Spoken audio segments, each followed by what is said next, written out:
أعوذ بالله من الشيطان الرجيم. بسم الله الرحمن الرحيم.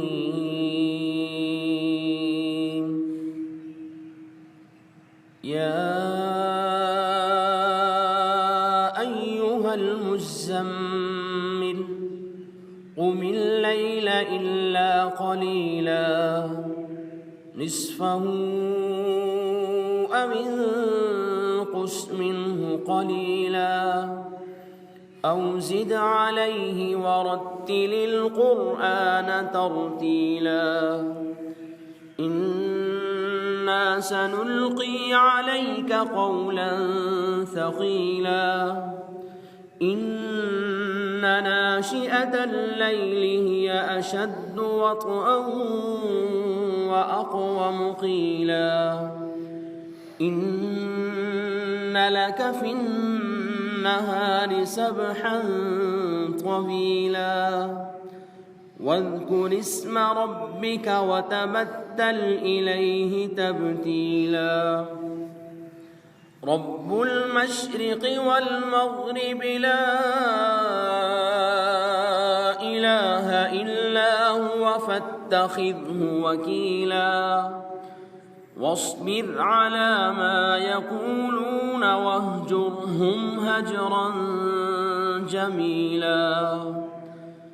وذرني والمكذبين أولي النعمة ومهلهم قليلا إن لدينا أنكالا وجحيما وطعاما ذا غصة وعذابا أليما يوم ترجف الأرض والجبال وكانت الجبال كثيبا مهيلا إنا أرسلنا إليكم رسولا شاهدا عليكم كما أرسلنا إلى فرعون رسولا فعصى فرعون الرسول فأخذناه أخذا وبيلا فكيف تتقون إن كفرتم يوما يجعل الولدان شيبا السماء منفطر به كان وعده مفعولا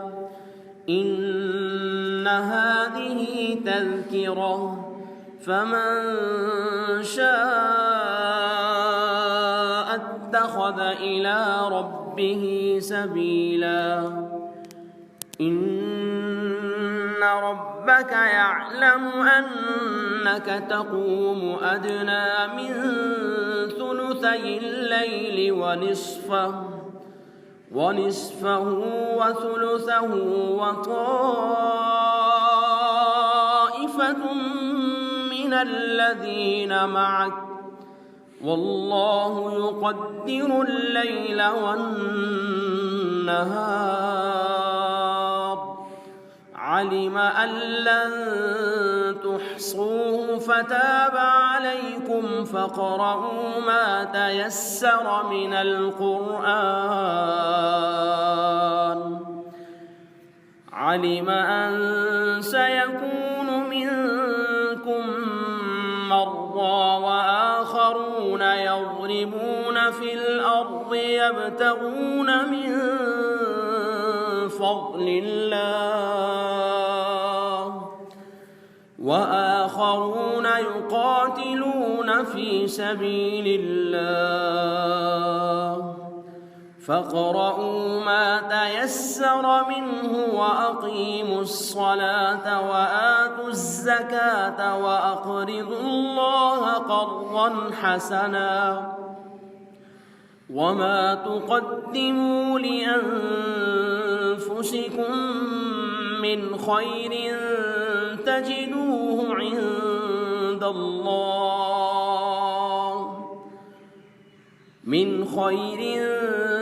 تجدوه عند الله هو خيرا وأعظم أجرا واستغفروا الله إن الله غفور رحيم. صدق الله العظيم.